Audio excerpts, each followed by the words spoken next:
Let's say you're packing for a road trip that's around 300 million miles long. You can't exactly swing by a drive-thru or pop into a convenience store along the way. This is precisely the kind of situation astronauts face on long space missions.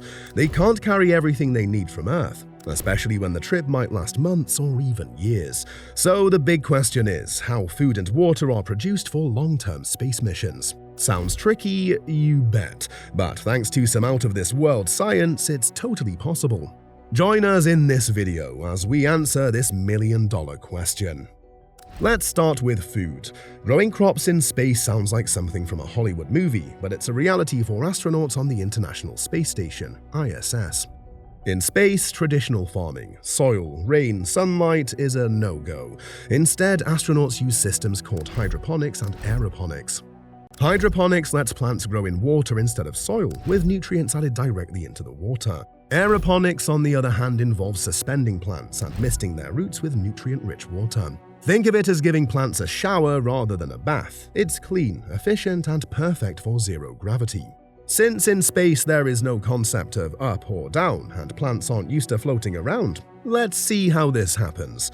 On Earth, plants grow upward towards sunlight and send roots downward into the soil. In space, without gravity, they get a bit confused about which way to go. Scientists have to guide the plants using just the right amount of light and water so that they don't start growing sideways or even upside down. You'd be surprised to find that the first fresh food ever eaten in space was lettuce, grown and harvested right on the International Space Station, ISS. Yes, astronauts actually chowed down on a space salad. Now, if growing food sounds like a challenge, wait until you hear about water. Astronauts need a reliable water supply, and they can't exactly have gallons delivered by FedEx. Every day, we need air to breathe and water to drink. These two resources are necessary for life. Instead, they recycle every drop they can find, and when we say every drop, we mean every drop. Sweat, recycled. Breath moisture, recycled. And yes, even urine is recycled. NASA's Water Recovery System, or WRS, is a super high-tech filter that turns all this, let's say, well-traveled water back into clean, drinkable H2O. It's like magic, but it's actually advanced chemistry and engineering at work. Every time an astronaut takes a sip, they're drinking water that's gone through a transformation journey that would make even a superhero proud. To make sure there's always enough water, even the condensation that forms when astronauts breathe or sweat is collected. Think about your bathroom mirror fogging up after a hot shower. That's moisture that could become drinking water. The spacecraft gathers all these tiny water particles, which might otherwise drift around, and purifies them so they're safe to drink. You might be thinking, wait, doesn't that sound a bit gross? But trust us, the purification systems in space are extremely impressive.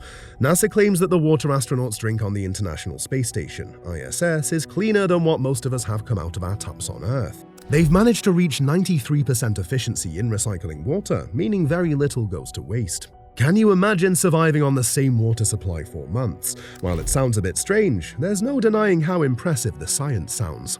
But astronauts need more than just salad and recycled water to keep them going.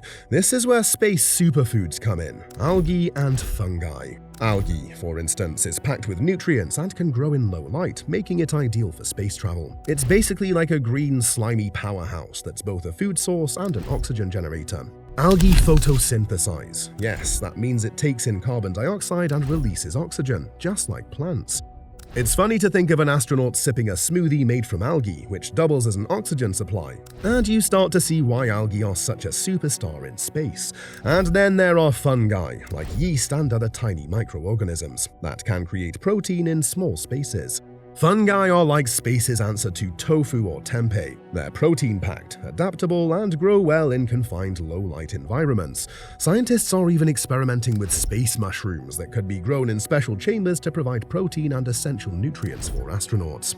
These mini-organisms might sound strange on a dinner plate, but they could be the ticket to surviving on long missions. Of course, astronauts don't rely solely on space-grown lettuce and algae smoothies. They also carry food from Earth to ensure they have enough for their missions. So how is this space-ready food produced, and what's on the menu? You'll be surprised to find out that packing food for a trip to space is just as important as planning the mission itself. Space food starts its journey on Earth, where it's specially made to survive the harsh conditions of space travel. Forget your average grocery shopping. This food has to withstand zero gravity, extreme temperatures, and a long shelf life. To achieve this, most of the food is freeze-dried or thermostabilized. Freeze-drying removes all the water content, leaving behind lightweight, compact food that can be rehydrated with a splash of water once in orbit. Think of a bowl of steaming spaghetti bolognese. Now imagine it without the steam, moisture, or mess. That's freeze-dried food for you. Thermostabilized food, on the other hand, is heat-processed to kill bacteria and sealed in special pouches. Think of it as high-tech canned food, but instead of a can, it's stored in lightweight, flexible packaging. These meals are great for dishes like stews, curries, or even desserts like puddings. Yes, astronauts get desserts. Space missions may be tough, but they're allowed to indulge themselves. And let's talk about taste. NASA works with food scientists and chefs to ensure the food isn't just edible, it's delicious.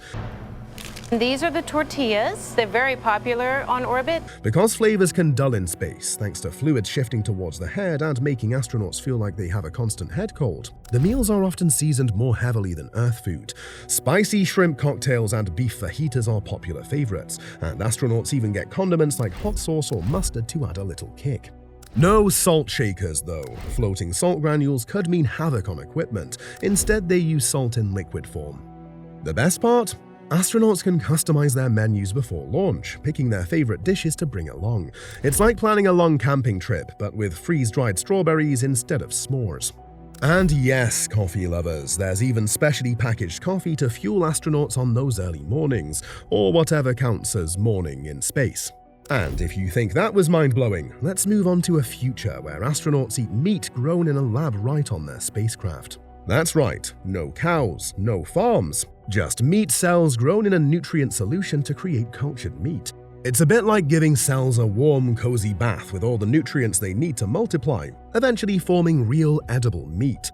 Scientists are also working on 3D printed foods, where a machine layers ingredients, vitamins, proteins, even flavors, to print a meal like you might print a document. Imagine craving a pizza on a Mars mission and pressing print on a 3D food printer.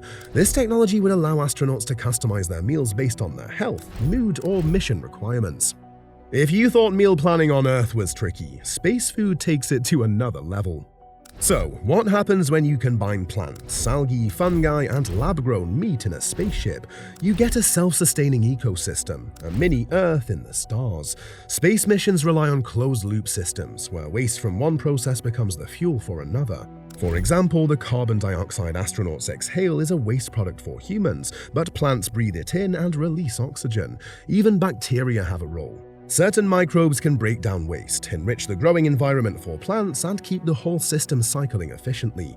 It's like living inside a giant terrarium where everything, plants, animals, and bacteria, work together to keep the environment balanced. Looking ahead, scientists are exploring all sorts of ways to make space missions even more sustainable. We don't know what the future holds. Would astronauts start cultivating greenhouses on the moon, or mining ice from asteroids to produce water? There's even research into genetically engineering plants specifically for space so they grow faster, need less water, or even tolerate the radiation that's common in deep space. A mission to Mars may one day include astronauts who can harvest their own food and water directly from the planet itself, creating a fully self-sustaining colony. So, next time you're snacking on a salad or taking a sip of water, try to think of doing that in space. The science behind feeding and hydrating astronauts on long missions is incredibly brilliant, and let's face it, a little bit strange.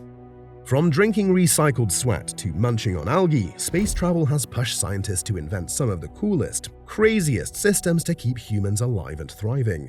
What do you think? Would you try some of these space foods? And how about that recycled water?